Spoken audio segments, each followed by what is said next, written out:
चलिए आज एक बहुत ही पुरानी लेकिन कमाल की कहानी सुनते हैं। ये एक ऐसी कहानी है जो दिखाती है कि कैसे हमारी सच्चाई को, हमारी अपनी आंखों देखी चीज को भी बड़ी आसानी से बदला जा सकता है। अच्छा, एक सवाल से शुरू करते हैं। क्या भीड़ हमेशा सही होती है? मतलब जरा सोचिए, जब आसपास के सभी लोग एक ही बात कहने लगें, तो क्या अपनी समझ पर भरोसा करना मुश्किल हो जाता है?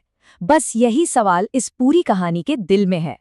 तो हमारी कहानी का सेंटर पॉइंट है एक ब्राह्मण और एक बकरी, और यहीं से धोखे का पूरा खेल शुरू होता है।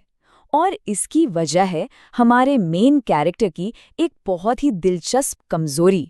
तो ये जो हमारे मेन कैरेक्टर हैं ब्राह्मण, वो बड़े ही मजेदार किस्म के इंसान थे। मतलब एक तरफ तो वो बहुत ज्ञानी थे, विद्वान थे, लेकिन दूसरी तरफ उनमें कॉमन सेंस की थोड़ी कमी थी। दूसरों की बातों में ना बहुत जल्दी आ जाते थे। कह सकते हैं कि किताबी ज्ञान तो था, पर दुनियादारी की समझ नहीं थी। तो सीन कुछ ऐसा है। एक दिन ये ब्राह्मण बाजार से घर लौट रहे थे। उन्होंने एक बकरी खरीदी थी और उसे अपने कंधों पर उठाकर चल रहे थे। बिल्कुल सीधा सादा नॉर्मल सा दिन था। और बस यहीं से कहानी में असली ट्विस्ट आता है। रास्ते में कुछ ठगों की नजर पड़ती है इस ब्राह्मण पर, और उन्हें देखते ही वो समझ जाते हैं कि इसे तो बड़ी आसानी से मूर्ख बनाया जा सकता है। और बस शक का पहला बीज बोने की तैयारी शुरू हो जाती है। तो उन ठगों में से पहला वाला ब्राह्मण के पास जाता है और बड़े कॉन्फिडेंस से पूछता है, अरे ब्राह्मण देवता, ये कुत्ता कंधे पर क्यों उठाया हुआ है? सोचिए, एकदम सीधा सा झूठ जो उनकी सच्चाई को सीधे सीधे चैलेंज कर रहा था। अब ब्राह्मण ने पहले तो उसकी बात पर ध्यान ही नहीं दिया। उन्होंने नीचे देखा, हाँ भाई, ये तो बकरी ही है, और वो पूरे यकीन के साथ आगे चल दिए। मतलब इस पॉइंट पर उनकी अपनी आंखों देखी बात उस पहले झूठ पर भारी पड़ी। पर ठग इतनी आसानी से कहा हार मानने वाले थे। अब हम आते हैं धोखे के अगले लेवल पर, जहां एक ही झूठ को बार बार दोहराया जाता है, और यहीं से ब्राह्मण का जो भरोसा है ना, वो टूटना शुरू होता है। वो थोड़ा ही आगे गए होंगे कि दूसरा ठग मिल गया। उसने भी वही बात कही, लेकिन इस बार उसने बात में थोड़ी शर्मिंदगी घोल दी। उसने कहा, आपको शर्म नहीं आती? एक कुत्ते को कंधे पर लेकर घूम रहे हो? देखा, अब ये सिर्फ सच या झूठ का मामला नहीं रहा, अब इसमें सामाजिक बेइज्जती का डर भी जुड़ गया। और बस इस बार ब्राह्मण के दिमाग में शक का कीड़ा घुस ही गया। वो एक पल के लिए रुके। उनका कॉन्फिडेंस हिल चुका था। एक ही झूठ को जब दो अलग अलग लोगों से सुना तो अपनी ही आंखों पर सवाल उठने लगा। और फिर आया वो फाइनल ब्लो। एक तीसरा ठग सामने से आया और उसने भी बिल्कुल वही बात दोहरा दी। ये वो आखिरी तिनका था जिसने ब्राह्मण के विश्वास के पहाड़ को पूरी तरह से गिरा दिया। अब तो ब्राह्मण का दिमाग पूरी तरह घूम गया।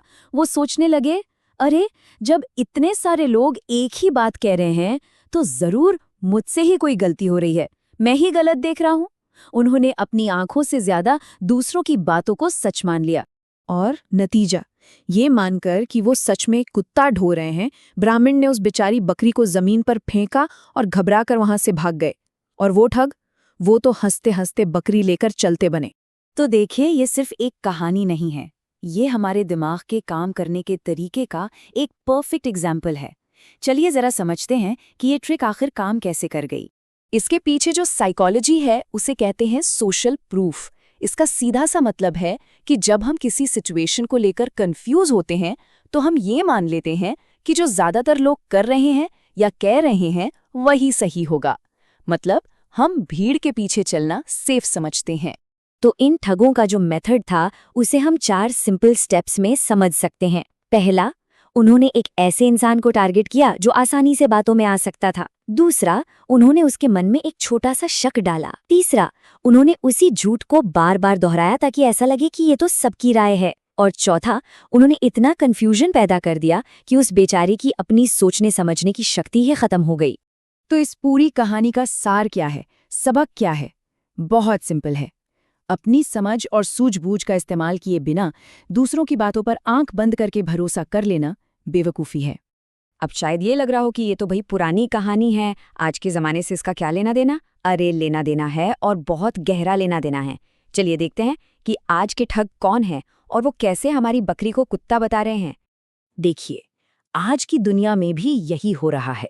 सोशल मीडिया पे फैलती अफवाहें, वायरल होने वाली झूठी खबरें, पॉलिटिकल ग्रुप्स जहां सब एक ही जैसी बात करते हैं, या फिर जबरदस्त मार्केटिंग टैक्टिक्स, ये सब क्या है?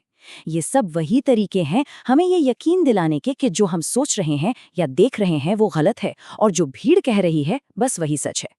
आज हम इन्फॉर्मेशन के एक ऐसे दौर में जी रहे हैं जहां हर सेकंड कोई ना कोई हमें कुछ बताने की कोशिश कर रहा है। ऐसे में अपने खुद के विश्वास पर, अपनी सूझबूझ पर टिके रहना पहले से कहीं ज्यादा जरूरी हो गया है। तो चलिए इस चर्चा को एक सवाल पर छोड़ते हैं। जरा सोचिए, अपनी जिंदगी में वो कौन है जो बता रहा है कि जिसे हम बकरी समझ रहे हैं वो असल में एक कुत्ता है?